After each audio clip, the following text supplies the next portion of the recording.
என்வயிர் தமிழ் உறவுகளுக்கும் அறச்சீற்றத்தின் வாயிலாக பார்த்து கொண்டிருக்க தமிழ் சாதி சொந்தங்கள் அனைவருக்கும் இனிய மாலை வணக்கம். அதாவது இதை பற்றியெல்லாம் பேசணுமா, இதை பற்றியெல்லாம் காணொலி வெளியிடணுமா அப்படிங்கிற நிலைக்கு நான் தள்ளப்பட்டிருக்கேன். இதெல்லாம் பேசணும்னு நான் சத்தியமாக கனவுல கூட நினைக்கல. இதெல்லாம் கடந்து போகும், அவதூறுகளை அள்ளி வீசட்டும், அவதூறுகள்லேருந்து லட்சியமாக இழந்து வரணும், அவதூறை உரமாக்கி லட்சியத்தை விதையாக்கணும் அப்படிங்கிற கோட்பாடுபடி நம்ம நின்றுக்கிட்டு இருக்கோம் இந்த காலத்தில். அதனால அவதூறுகளுக்கு நம்ம பதில் சொல்லணுமானா பதில் சொல்லணும். ஆனால் இந்த மாதிரி ஒரு சீப்பான பிஹேவியர், ஒரு முற்போக்கு சிந்தனைக்கெல்லாம் பதில் சொல்லணும் அப்படிங்கிறது அவசியமானது இல்லை. ஆனால் இது தொடர்ந்து பரப்பும் போது, தொடர்ந்து இதே அவதூறுகளை வெளியிடும் போது நம்ம பதில் சொல்ல வேண்டிய கடமை நாம் தமிழ் கட்சிக்கு இருக்கு, ஒவ்வொரு தமிழ் தேசிய ஊடகவியாளருக்கும் இருக்கு. அதுபோல தான் இதற்கான பதிலை நம்ம கூற வேண்டிய கடமை இருக்கு. ஒரு சில நாட்களுக்கு முன்பு நம்மளுடைய முன்னாள் முதலமைச்சர் திரு ஸ்டாலின் அவர்களுக்கு பக்கத்துல அண்ணன் செந்தமிழன் சீமான் அவர்கள் அமர்ந்தார். அது எல்லோரும் பார்த்துருப்பீங்க. அதுக்கு பக்கத்துல வைகோ அமர்ந்தார். அவர் கூட சொன்னாப்புல, சீமான்கிட்ட பேசுறாரு, என்கிட்ட பேச மாட்டாரு அப்படின்னு அழுதாப்புல. அது ஒரு பக்கம். இதை வைத்துக்கிட்டு சீமான் காசு வாங்கிட்டாரு, சீமான் பெட்டி வாங்கிட்டாரு, சீமான் பென்ஸு கார் வாங்கிட்டாருன்னு தொடர்ந்து பரப்புனாங்க. நம்ம இந்த பென்ஸு காருக்கான ஒரு காணொலி கூட வெளியிடல. ஏன்னா இது எடுத்துட்டு முன் வைக்கணுங்கிறது தேவையில்லை. அவருக்கு ஹெலிகாப்டரை வாங்கி கொடுக்கலாம் காசு இருந்தா. ஏன்னா ஒரு தலைவன், தமிழ்நாட்டுக்கு இத்தனை அரசியல்வாதிகளுக்கும் ஒப்பற்ற ஒரே தலைவன் செந்தமிழன் சீமான். நாங்கள் அவர் அரசியல்வாதி என்று சொன்னாலும் மக்களுக்கு ஒரே தலைவன், மக்களுக்கும் மண்ணுக்குமான அரசியலை பேசுறாருன்னா அது செந்தமிழன் சீமான் தான். அதனாலதான் நான் தலைவன் சொன்னேன். உடனே தலைவர் பிரபாகரனை மறந்து பேசுறாங்க அப்படின்னு சொல்லக்கூடிய ஆண்களும் இதுல இருக்காங்க. நம்ம அப்படி சொல்லலை.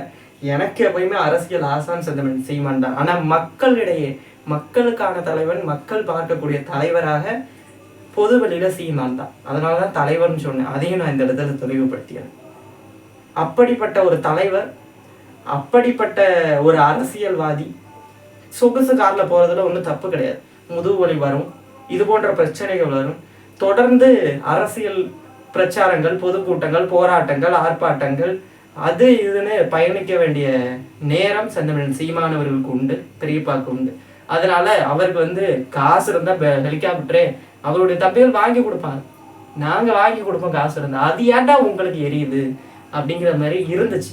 அதனால நம்ம அந்த காணொலிகளை வெளியில தொடர்ந்து எல்லோரும் அதுக்கான பதிலை கொடுத்தாங்க. அட்வொகேட் நெல்சன் கூட புலந்து தள்ளிந்தார். அவர் சட்ட ஒழுங்கு சந்தி பிரிக்கிறத பற்றியோ, பாலியல் வன்கொடுமைகளை பற்றியோ, தாவே காய்ச்சல் நடக்கிற கெட்டதை பற்றியெல்லாம் பேச மாட்டார். சீமான் ஸ்டாலினை சந்திச்சிட்டாரு, சீமான் எதை பண்ணிட்டாரு, சீமான் பென்ஸு கார் வாங்கிட்டாருன்னு அட்வொகேட் நெல்சன் அவர்கள் பேசும். இது போயிட்டு இருந்துச்சு. இந்த விமர்சனங்களை நம்ம கடந்து வந்தோம். இன்று ஒரு திருமண நிகழ்வு, திமுகவுடைய திருமண நிகழ்வு. அது திருமண நிகழ்வு தானே அரசியல் கட்சி பொதுக்கூட்டம் இல்லை. அந்த திருமண நிகழ்வுல எதிர்கட்சி தலைவர் திரு உதயநிதி ஸ்டாலின் அவர்கள் வராப்புல. அதே நேரத்துல நாம் தமிழர் கட்சியுடைய தலைமை ஒருங்கிணைப்பாளர் செந்தமிழன் சீமான் அவர்களும் அந்த மேரேஜுக்கு போயிருப்பாப்புல.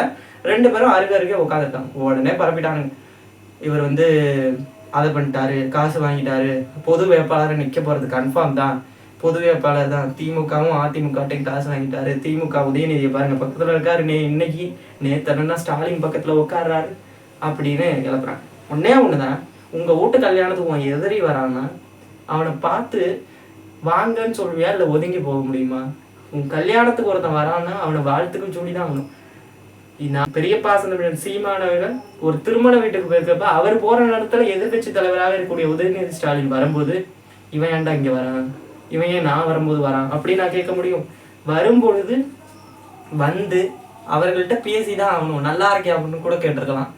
ஒன்னே ஒண்ணுதான் அவரும் உதயநிதி அவர்களும் சந்திச்சது, ஒன்றும் கிடையாததுல கீழே போட்டு அப்படின்னு ஒரு காமெடி வரும்ல, அது போல இது ஒரு சாதாரண திருமண நிகழ்வுல சந்திச்சு கொண்ட ஒரு பேர் தான். அதாவது இது பெரிதளவுல இது சாதாரண திருமண நிகழ்வுல சந்திச்சு கொண்டதுதான். இதை வச்சுக்கிட்டு தாவேகாவுடைய தொண்டர்கள், புரட்சி தீய பத்த வச்சவர்கள், போராட்ட களத்துல நின்ற தாவேகா தொண்டர்கள் பேசிட்டு இருக்கிறத நம்ம எல்லாரும் பார்த்தோம். அதனாலதான் இந்த காணொலியை பேச வேண்டிய கடமைக்கு நம்ம உட்படுத்தப்பட்டிருக்கோம். ஏன்னா தொடர்ந்து அவதூறுகளை அள்ளி வீசி இவர் அப்படி பண்ணிடலாம் அப்படிங்கிற நிலையில தாவேகா தொண்டர்கள் இருக்காங்க. அந்த ரூட் மாஃபியாவும் இருக்கு. அதனால இதை பற்றியெல்லாம் நம்ம பேசி தான் ஆகணும்.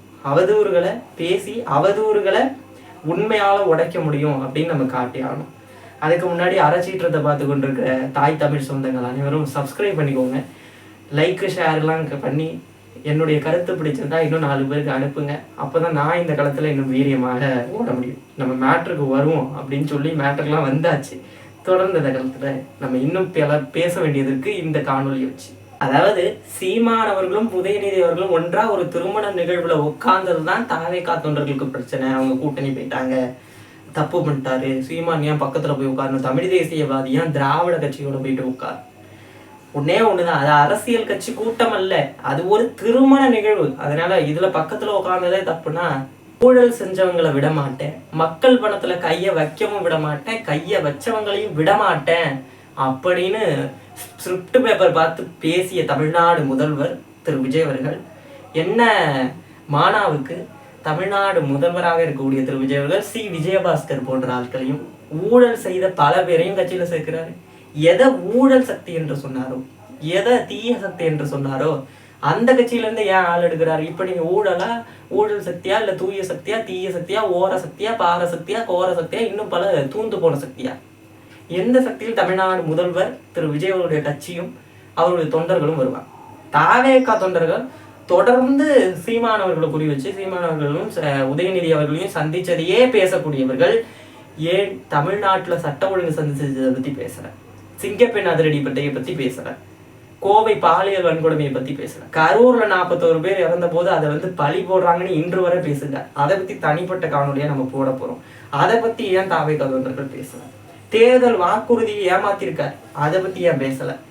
கரண்ட் கட் ஆகுது, இன்று வரை கரண்ட் கட் ஆகுதுன்னு சென்னையில உள்ளவங்க எனக்கு தனிப்பட்ட முறையில கால் பண்ணியும் இப்ப சொல்றாங்க. அது பத்தி ஏன் தாவேகா தொண்டர்கள் பேசல? இது மட்டுமா, தனது நண்பர்களுக்கு அரசு பதவி கொடுத்துட்டு இருக்காரு, அதை பத்தி ஏன் தாவேகா தொண்டர்கள் பேசல? ஏன் அரசாணை வெளியிடாமல் ஏமாத்தக்கூடிய தமிழ்நாடு முதல்வர் திரு விஜய் அவர்களை பத்தி கேள்வி கேட்கல தாவேகா தொண்டர்கள்?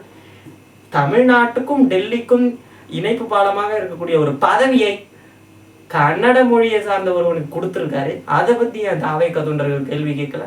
இதையெல்லாம் கேட்க பக்கற்ற தாவேகா தொண்டர்கள் இந்த செந்தமிழன் சீமானவர்கள் கார் வாங்கினதை பத்தியும், உதயநிதி பக்கத்துல சீமான் உட்கார்ந்ததையும், ஸ்டாலின் பக்கத்துல சீமான் உட்கார்ந்ததையும் கேள்வி கேட்குது.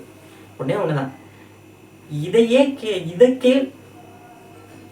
ஒன்றே ஒன்றுதான், இது ஒரு சாதாரண நிகழ்வு. ஆனா தமிழ்நாட்டுல நடக்கக்கூடிய ஆட்சியில் இருக்கக்கூடிய தாவேகா செய்யக்கூடிய தவறு மாபெரும் குற்றம். அதை கேட்க தகுதியற்ற கட்சியோடைய தொண்டர்கள் தான் தாவேகா தொண்டர்கள். அதாவது இதை மட்டும்தான் தாவேகாவுடைய தொண்டர்கள் அள்ளி திறக்கிறாங்க அவதூறுகளானா இல்லை. இடைத்தேர்தல் வரப்போகுது, இதோட ஒரு 6-7 தொகுதிகள் மொத்தம் 10 தொகுதிகள் வரப்போகுதுன்னு வச்சுக்கோங்களேன் இடைத்தேர்தல். இதுல நாம் தமிழர் கட்சி களம் காணுமானா நாம் தமிழர் கட்சி களம் காணும், கண்டிப்பா களம் காணும். காலத்தை இழக்கலாம், களத்தை இழக்கக்கூடாது என்கிற கோட்பாட்டுக்கு இணங்க இந்த களத்துல நிற்கணும். அதனால கண்டிப்பா களம் காணும். ஆனா இதுல சீமான் போட்டியிடுறாரு, சீமான் பொது வேட்பாளரா சீமான் போட்டியிடுறாரு, போட்டியிடல, உனக்கு என்ன அதுல பிரச்சனை? சீமான் பொது வேட்பாளரா போட்டிட்டா உனக்கு என்ன பிரச்சனை? அதாவது சீமான் பொது வேட்பாளரா நிற்கிறாருன்னு நாம் தமிழர் கட்சி சொல்லிச்சா? நாம் தமிழர் கட்சியோட பேசக்கூடிய பேச்சாளர்கள் இல்ல வலைவலி வைத்திருக்கவங்க சொன்னாங்களா? இல்ல அதிமுக சொன்னிச்சா? இல்ல திமுக தலைமைச் செயலகம் சொன்னிச்சா? யாரு சொன்னா சீமானவர்கள் பொது வேட்பாளராக நிற்கிறார்? அவதூறை அள்ளி தெளித்தது தாவேகா, அது ட்ரெண்டிங் பண்ணது தாவேகா. சீமானவர்கள் இடைத்தேர்தல போட்டியிடுறாரானா அது போட்டியிடுறப்ப அந்த தேர்தல் வர டைம்ல சீமானவர்கள் அறிவிப்பார். இதை பத்தி பேச எந்த தகுதி இல்லை. அவர் போட்டியிடாருன்னு ஒரு ஃபேக் நியூஸை போட்டதுக்கே,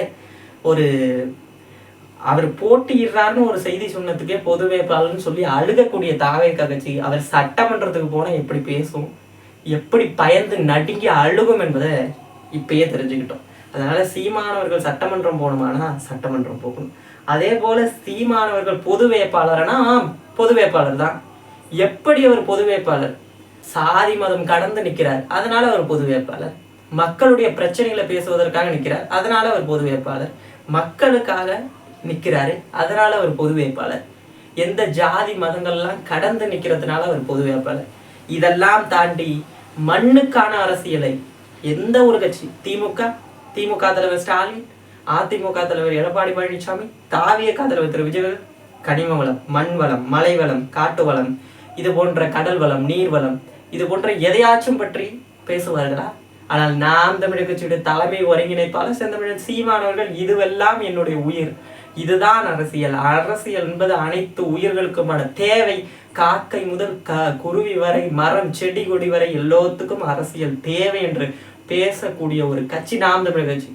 இதுக்கெல்லாம் அவர் பொது வேட்பாளர், மக்களுக்கு அவர் பொது வேட்பாளர், கட்சிக்கு பொது வேட்பாளர் கிடையாது. அதனால மக்களுடைய பிரச்சனைகளை பேச அவர் களம் காண வேண்டிய கடமை நாம் தமிழர் கட்சி தலைமை ஒருங்கிணைப்பாளருக்கு இருக்கு. அதை அவர் பரிசீலனை செய்து நீங்க பரப்புன அம்பாசமுத்திர தொகுதியிலையோ அல்லது ஏதோ ஒரு தொகுதியில அவர் நிற்பார். நிற்கிறத பத்தி நாங்க தான் பேசணும், நாம் தமிழர் கட்சியில உள்ளவங்க பேசணும். நீ பேச எந்த தகுதியும் கிடையாது. அதே போல அவர் பென்ஸுகார் வாங்கிட்டாரு, அவர் சீமான் பக்கத்துல உட்காந்துட்டாரு. இதெல்லாம் ஒரு சில்ல காரணம். இது செந்தமிழன் சீமானவர்கள் சொன்னதுதான், பகைவனே படுக்கையில் இருந்தாலும் விசாரி, எதிரியே வீட்டுக்கு வந்தாலும் உபசரி அப்படின்னு பெரியப்பா செந்தமிழன் சீமானவர்கள் சொல்லியிருக்கார். அதனால யாரா இருந்தாலும் போய் தான் ஆகணும்.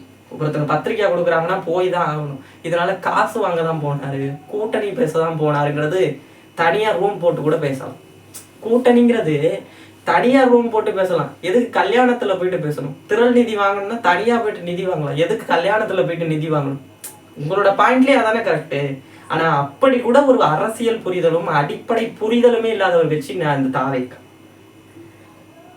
இப்ப விஜய் அவர்கள் சந்திச்சாரு ஸ்டாலின் அவர்களை, விஜய் அவர்கள் உதயநிதியை கட்டி அணைச்சாரு. இப்ப அவர்கள் 2 பேரும் டீலிங் வச்சிருக்காங்களா? இப்படி ஒரு புரிதல் இல்லாத பல தொண்டர்கள் தாவேக்கால வந்துட்டு பரப்புறாங்க. நான் எல்லாரையும் சொல்ல, புரிதல் கொண்ட தாவேக்கா தொண்டர்கள் இருக்காங்க.